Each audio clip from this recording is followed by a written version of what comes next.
Here's a question for you. Is this a cantaloupe or a muskmelon? There is technically a difference, although we tend to use the names interchangeably. What we call a cantaloupe here in the United States is this light beige fruit with this net-like appearance on the skin. When you open it up, it's a soft orange, and if you pull it from your backyard garden, it is one of the great joys of late summer. I'm Charity Nebbe. On this episode of Iowa Ingredient, we'll travel to scenic Strawberry Point in northeastern Iowa to see how two young farmers are growing and harvesting cantaloupe. Then the always talented Chef Katy Meyer of Trumpet Blossom Cafe in Iowa City will join us in the studio kitchen to share some flavorful recipes using this summertime fruit. All that and more coming up next on Iowa Ingredient. Funding for Iowa Ingredient is provided by the W.T. and Edna M. Dahl Trust, Chef Lisa Laval of Trellis Cafe and the River Center, and Chef Michael Laval of the Des Moines Embassy Club. For more than 100 years, the Des Moines Embassy Club has provided a place to dine, celebrate, and do business, located in downtown Des Moines and in West Des Moines. And Friends, the Iowa PBS Foundation.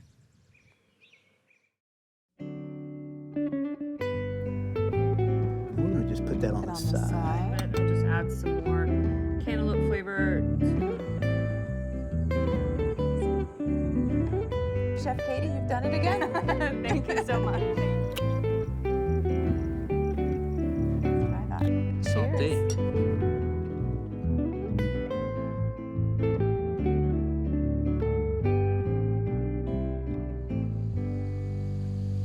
It's hard to miss the aroma of a fully ripe cantaloupe. It's sweet and a little bit musky. Most varieties of muskmelon, including cantaloupe, have that musky smell, hence their names. At peak ripeness, it has a sweet, juicy flavor that is unlike anything else. And whether you grow your own, buy at a farm market, or the grocery store, a sweet, juicy cantaloupe is the perfect summertime treat.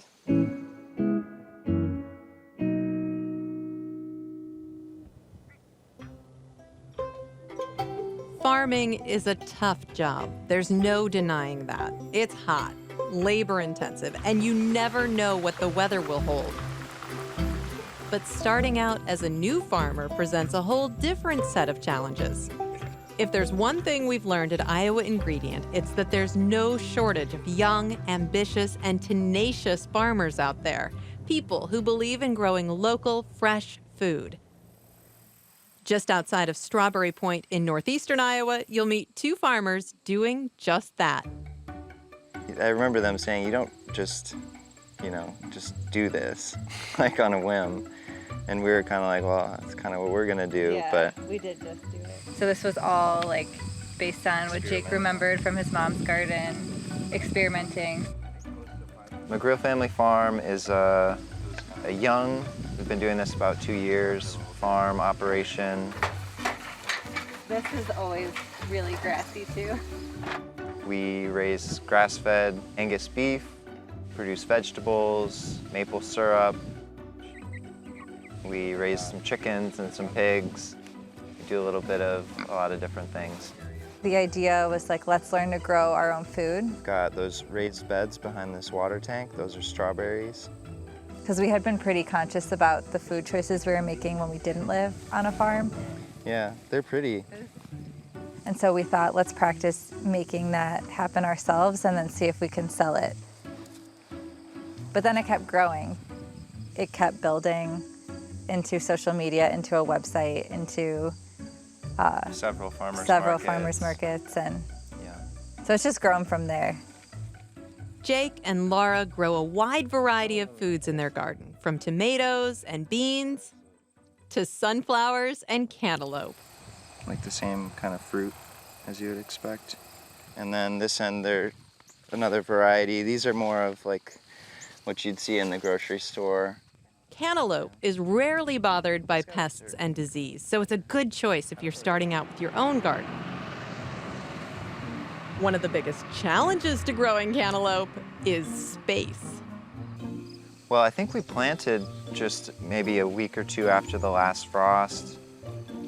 Like They I just had grow kind of out. an area set up with the cardboard and, you know, had the grass mowed down nice and short. Eventually, the vines trail off so far into the weeds that takes up twice the amount of space that you were thinking it would initially. But I would say that, like, yes, they take up a lot of space, but if someone were growing them just in a typical sized front or backyard, you could probably grow quite a bit. Yeah, it's super cool. It's cool, I think, when the garden produces something big and hardy like this.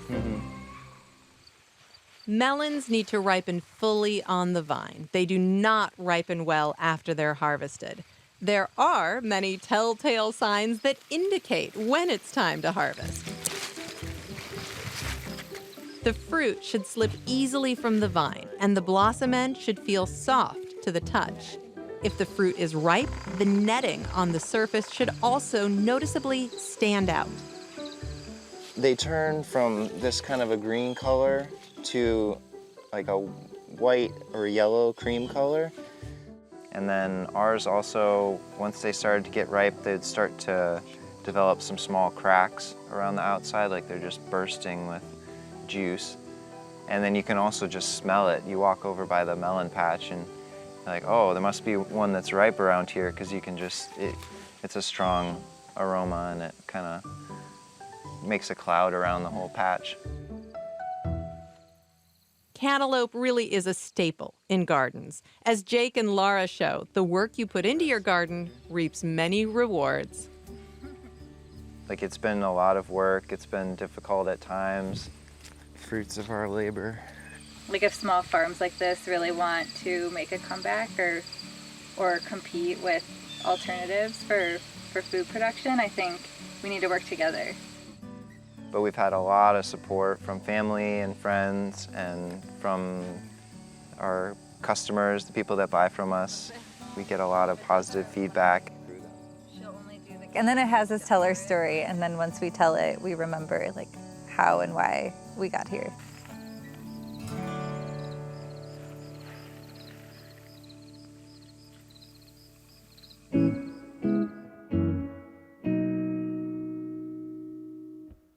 And now I'm here in the kitchen with Chef Katy Meyer. Welcome back to the show. Thank you. It's so good to be here. Well, it's wonderful to have you back. And in your restaurant, and when you come do recipes on Iowa Ingredient, you are so inventive with some of the things that you put together. What is that creative process like for you when you come up with a new dish? I really try and focus on things that are in season and available locally, and I feel like if you look to what is coming out of the earth at the same time, you'll just naturally come up with combinations that work, because nature is giving us things that should be enjoyed together. So I really try and see what's around and then just try to keep the flavors really pure and just complementary. And yeah, I mean, it's harder in the winter because there's not as much around, but it's really fun this time of year. And sometimes is this as spontaneous as finding out what's available right now and thinking, I'm going to serve this tonight? Yeah, I feel like that's part of the fun, is maybe there's a bunch of this one thing available right now and only for the next week, so do your best to use it while it's here. I feel like that's just part of the fun of the job. Now, Iowa Ingredient works different.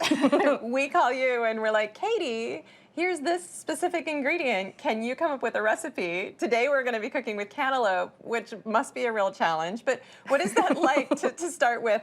Here's a random ingredient assigned, and now you need to come up with a couple recipes. It's always super fun to see what you guys throw at me, and I'm up for anything because I just enjoy this experience so much. Cantaloupe isn't like one of my top 5, but I'll take it. And it's fun to work with something that I'm not used to working with that challenges me to be creative. And it's also, you kind of find that there are basic recipes that maybe you're used to using a certain ingredient, but you can use a different one in its place and come up with something just as good or even better. So, Well, let's get cooking. all right. All right, so the cantaloupe challenge was thrown down.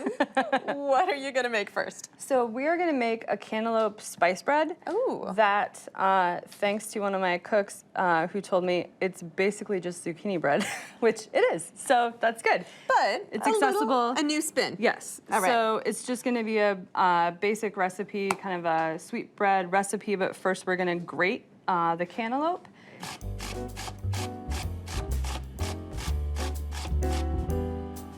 Okay, I'm gonna set that aside. We're gonna use that for something else in a little bit. And get all of that out from there. All right, so we'll set that aside. All right. And we have our dry ingredients here. So like I said, just a really basic sweetbread, cakey kind of recipe. So all-purpose flour and sugar. And then here we have some baking soda, baking powder, and salt. And then this is a nice little spice blend.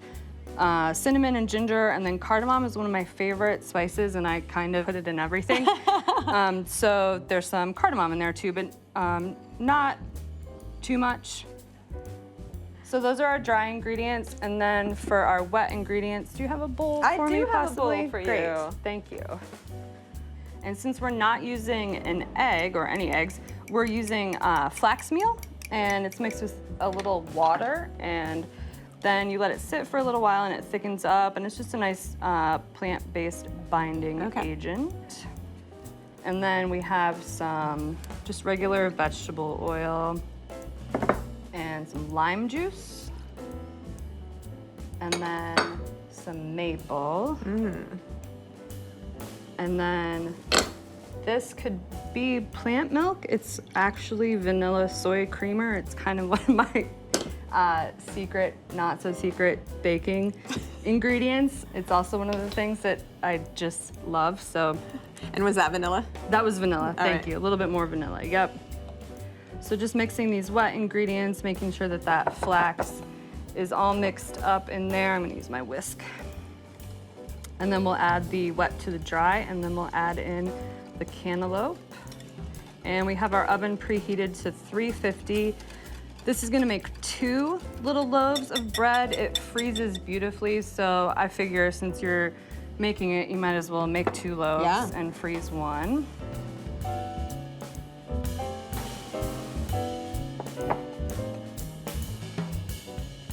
I love that this takes about a half a cantaloupe. So It does, yeah. Because often my family will eat half a cantaloupe and then it just sits. The other half sits around, Yeah. yeah.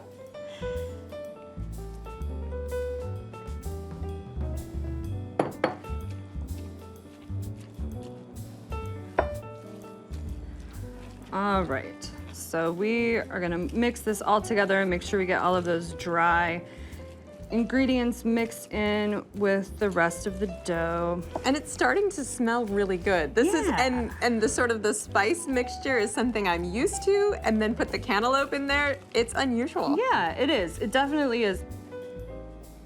And these are oiled really well. We don't want anything to stick. And these are obviously gonna rise when they bake. Here's the other one. Thank you. This smells tropical. It does, doesn't it? Yeah. Yeah, and I love ginger in baked goods as well.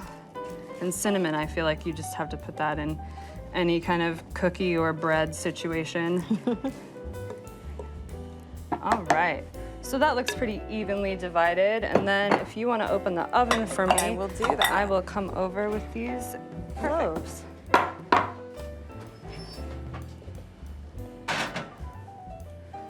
So those are gonna bake for about like 45 to 60 minutes. It just kind of really depends on your oven. And what you're looking for when they're done is for a toothpick inserted in the center to come out clean. I'm sure you've heard that before. And also when you press the top that it springs back a little. So, yeah. So we've got a beautiful loaf here, out of the oven and cooled. Yes. And you're gonna make a little glaze for it? Yes, we're just gonna take some cantaloupe that's cubed. It's just the leftover that I didn't grate earlier, and we're gonna puree it. That was already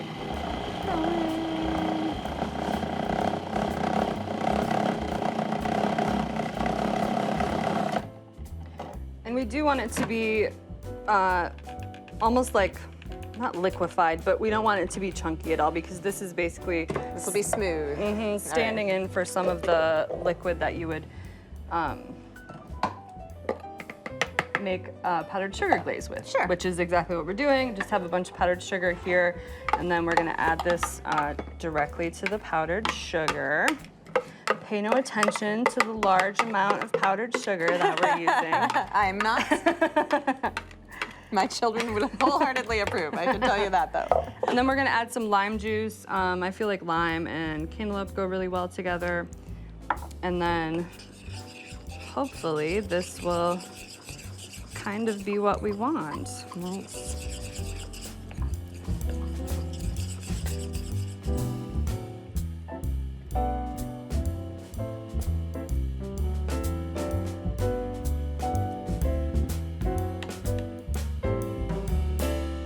You go ahead. Okay.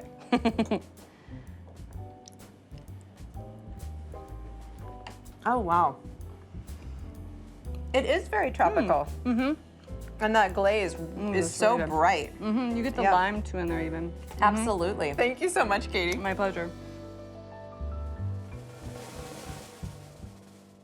All right, we've had our delicious cantaloupe bread. Yes. Now we're gonna make a salad. Tell me about this. Yeah, we are gonna make a black bean and sweet potato salad that we're gonna serve kind of on top of some sliced cantaloupe. So when you eat it, we'll mix everything together, but first we're just gonna start by making the salad. So I have some thinly sliced red onions that I'm pouring this balsamic vinegar over to kind of just macerate them, which means that the acid will break down the onions just really slightly, really quickly, so we don't get that like super pungent raw onion taste, but we still want a little flavor. So we get the great flavor, and then it's not gonna stay with us for the rest of the day, Hopefully maybe? not, yeah, we'll see. And then, so I just have some black beans and some roasted sweet potatoes. And I'm gonna put a little salt and pepper on those and stir those up. And then we have some cherry tomatoes. So tomatoes and melon go together really well. They're usually in season together. And these are just some gorgeous Yeah, beautiful cherry tomatoes. tomatoes. You could put in as many or as few as you like, or you could definitely do just like diced, you know, heirloom tomatoes or slicer tomatoes, whatever you like. We'll put a little salt on those. And then we have some really delicious herbs, some cilantro and some basil. And I like to use the stems on cilantro because I think I've even said this on the show before. They have a delicate flavor that's just like the leafy herb itself, so no reason to not use them. And then we'll do a little bit of basil.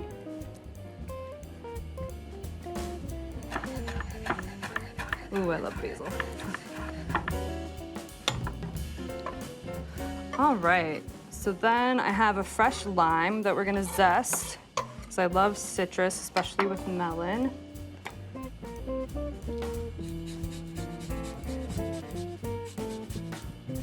That also smells Yes. wonderful. Okay. And then some more salt on there, and then some olive oil to kind of bring it all together.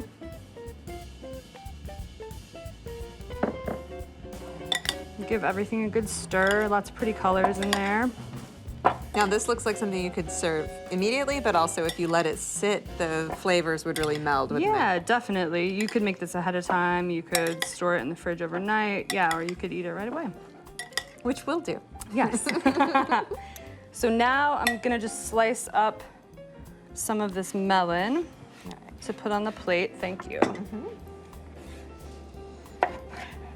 I'm just gonna take the skin off here.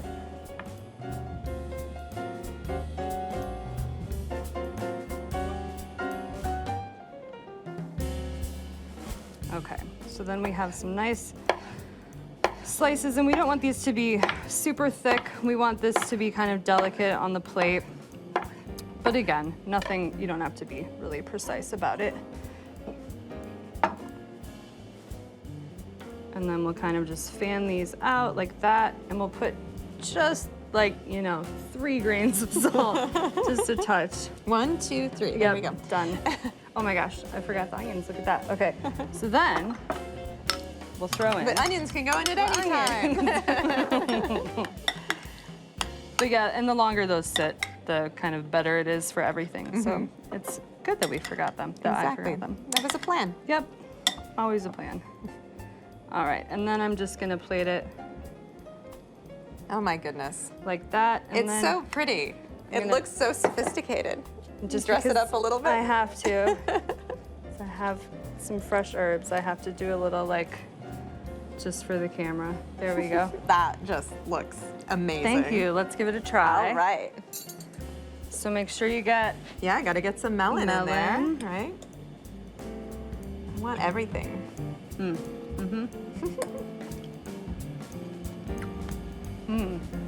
Oh wow, tomato. that works so well together. And sweet potatoes and black beans are kind of like best friends too. Yep. Oh my goodness. And I've never had a salad like this. And Now I you also, you wanna know a secret? Yes. I don't love cantaloupe, but I love cantaloupe in this salad. That's amazing. Well, then That I've is- succeeded. You have. This is so great. Thank Chef you. Katy, thank you so much. My pleasure.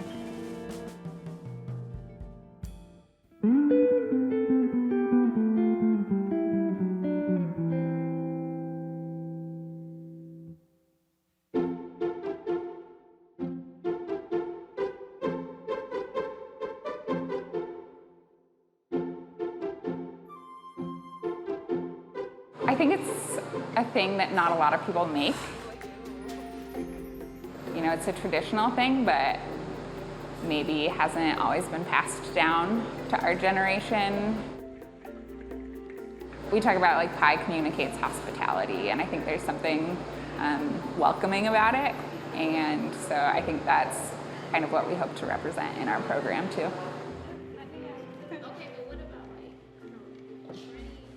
This is just our kitchen. This is where all the pie making happens.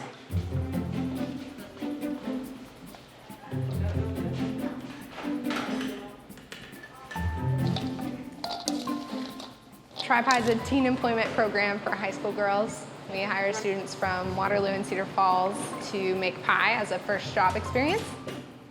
We kind of focus on financial literacy, job skill development. We have a faith development component, and then a concept that we call reconciling community, which is like cultural competency, understanding that I have gifts and you have gifts, and even though we might come from different backgrounds or experiences, those are all critical to us succeeding. But don't ever think that you have lost your value, because you haven't. Yes, think The relationships that were critical to TriPie started long before TriPie was an idea. Two churches between Waterloo and Cedar Falls did some neighborhood strengthening programming and really built the relationships that were critical in understanding what it was that our area both needed and desired. I mean, they were hiring, and I had just gotten finished with basketball, and I kind of wanted something else to do after school other than just go home. So I applied. And we had seen a model of a teen employment program in Minneapolis, and we thought that that model of employment paired with these additional learning pieces was a great tool that we could use in our community to address some of those needs that we were hearing. The instructions in the boxing.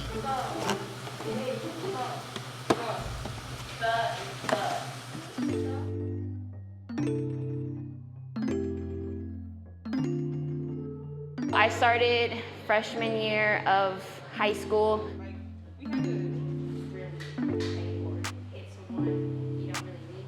I liked baking a little bit, but I didn't know nothing before this. It's been a journey though. Pie is always great because, I mean, there's some skills there in the kitchen and everything that way, but we have a different variety of girls here.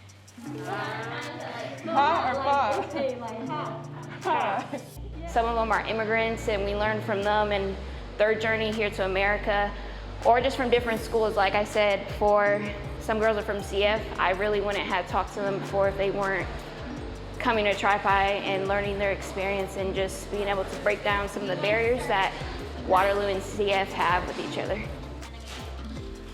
I think there are just a lot of things that I love about TriPie.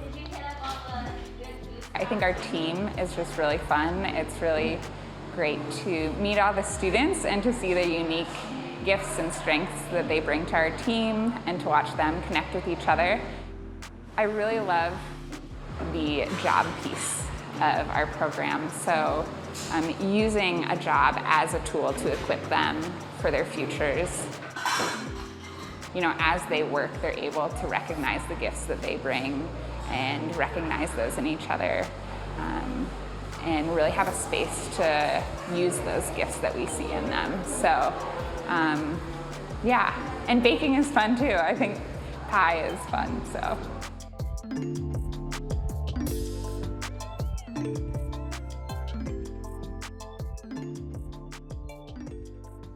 That's it for this week's show. Thank you for joining us on this culinary tour across our state. I'm Charity Nebbe. See you next time for another episode of Iowa Ingredient.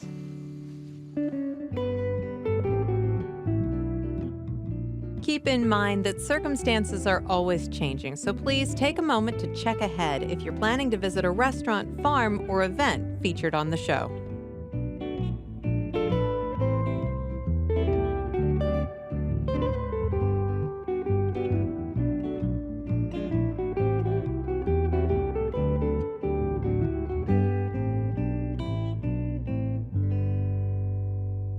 Funding for Iowa Ingredient is provided by the W.T. and Edna M. Dahl Trust, Chef Lisa Laval of Trellis Cafe and the River Center, and Chef Michael Laval of the Des Moines Embassy Club. For more than 100 years, the Des Moines Embassy Club has provided a place to dine, celebrate, and do business, located in downtown Des Moines and in West Des Moines. And Friends, the Iowa PBS Foundation. Generations of family and friends who feel passionate about the programs they watch on Iowa PBS.